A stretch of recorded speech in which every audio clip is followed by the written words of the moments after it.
Hi, I'm Dave, founder of Halloween Year Round, and I'm talking about Maxxxine today, a movie filled with murder, mayhem, seedy 1980s Hollywood, and just, I cannot stress this enough, so much cocaine.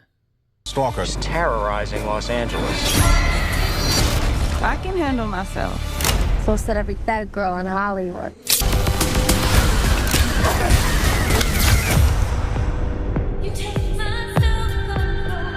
So a little backstory just about how insane and devoted I am.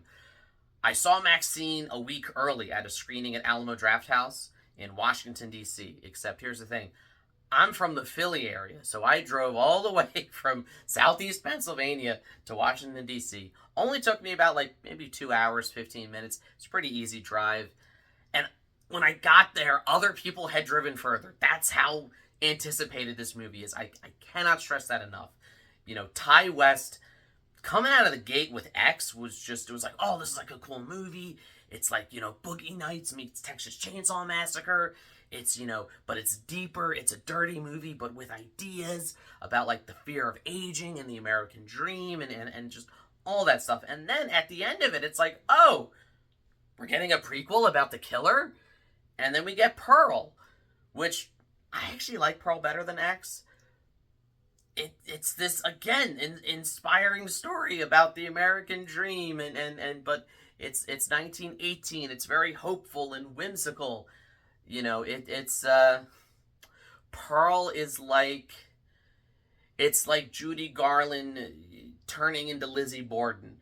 That's the best way I can describe Pearl. So to say that Maxxxine was highly anticipated is an understatement.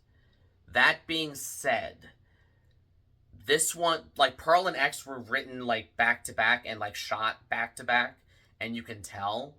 And Maxxxine was written later as we need a third one to finish out the trilogy. We need another one. And it kind of shows. So I'm going to keep this review completely spoiler free. I will be doing a much more in-depth spoiler review discussion on it later. After the movie actually comes out in theaters, just so I can give everyone a chance to see it. There's things I want to say about it and things I want to discuss that I can't without spoiling it. So this is just going to be a very brief overview and my spoiler-free thoughts. So we pick up in the 1980s. It's 1985 in Hollywood. Maxxxine has been, she's a star in the adult industry, and she's trying to, cross over into mainstream. So she goes on this audition for The Puritan 2, a movie I would love to watch. It's right up my alley. It's got 1950s, but also Salem witch trial, demonic devil stuff. And right from the very first scene, this movie is just oozing with 80s. Everything from the music, everything from just the clips, the actual news clips of, news anchors talking about the Night Stalker and throwing in, clips of Ronald Reagan as president and Dee Snider addressing Congress about the whole, warning label on music and, was music, harming our children, that moral panic. The whole satanic panic of the 1980s with Dungeons and Dragons and horror movies where they were blamed for all the issues with society. So that's the world it inhabits, and it inhabits that world really, really well. Out of the three movies, this one is probably the most stylish.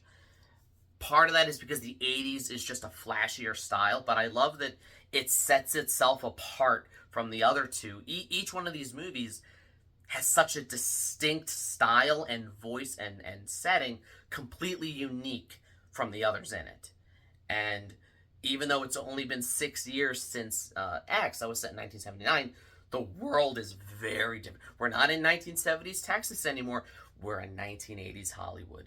And it is a seedy, creepy place. And I'm not just saying that because of all the creeper guys that, whenever Maxxxine is going, to the back lot, that even the security guard's like, yeah, you're Maxxxine Minx. I know, everyone's a creep because they recognize her from her adult movies and they don't know how to not be a creep about it. Hope that still isn't happening in 2024 on the internet. So we pick up with Maxxxine. She's just got her big break into a legit movie, and there's a serial killer on the loose. They think it's the Night Stalker. They think it might not be the Night Stalker. It's kind of connected with it. At its core, Maxxxine is a Giallo movie. If X was a Texas Chainsaw Massacre inspired slasher, this is a Dario Argento inspired Giallo. Everything from the killer have the black gloves and like the long black coat, never seeing his face, to the vibrantly red blood, to just style everywhere. This is an ensemble piece, really, really strong cast. You've obviously got Mia Goth back as Maxxxine. You've got Michelle Monaghan, Bobby Carnival as detectives. You've got Lily Collins as another actress. You've got Elizabeth Debicki, I hope I'm saying that right, as the director, a very no-nonsense, almost Stanley Kubrick-esque, director that, Maxxine's working with. Kevin Bacon, who steals every single scene he's in as this, Saul Goodman meets Foghorn Leghorn, but with an edge to him. Private Eye. There's a lot working for this movie in terms of its shiny exterior. It is a very well-made movie and a very entertaining movie with great kill scenes that I think will satisfy all you sick horror fans out there. Where it doesn't work for me is I think you can tell that this one was written out of a sense of obligation. We got to make a third one. And like all third chapters in any trilogy, the third movie has the hardest job to do, and it usually ends up being the weakest entry. And I think that holds true here. I'm not saying Maxxine's a bad movie. It is not a bad movie by any stretch of the imagination. It's going to be on my top 10 horror movies of the year list, probably. I'm just saying that I think X and Pearl were better, and I think that they made more sense. I think that plot-wise, there's a lot going on here. There's a lot of spinning webs with the movie over here that they're making, the killer on the loose over here. This person has this agenda. Each character has their own secrets and motives and agendas and all that. And I don't know that it all amounts to something in the end. The third act, I think, kind of goes into a very weird direction that personally I don't think works. That being said, I love everything else about this movie. I love all the performances. Giancarlo Esposito, Gus Fring himself. I can't believe I didn't mention him earlier. He is Maxxine's agent, and he's just, I want him as my agent. After seeing this movie, I really want him as my agent, because he will do anything. So, it's a fun conclusion to the trilogy. I think if you were a fan of X and Pearl, you're going to like this one. I think if you're a fan of, real 80s, there's Stranger Things 80s where it's how many references can we throw in and how flashy can we make it? And then there's Maxxxine 80s that's we're going to show you, there's fun music. You're never going to look at the song St. Elmo's Fire the same way again. But there was a lot of messed up stuff in the 80s that this movie doesn't shy away from. And it's showing it was 80s Hollywood was a seedy place. It was, for people like Maxxxine, they were in danger.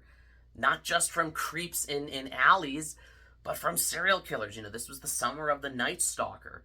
So I love that it kind of sets itself in that. I just think that as much as I love, Ty West as a writer-director, I think that he thought, let me try this for the third act. Let me try this as a way to wrap everything up. And I don't think it works.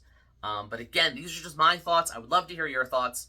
Like I said, I will be doing a much more in-depth spoiler review and discussion on this after the movie actually comes out. So be sure to check back for that.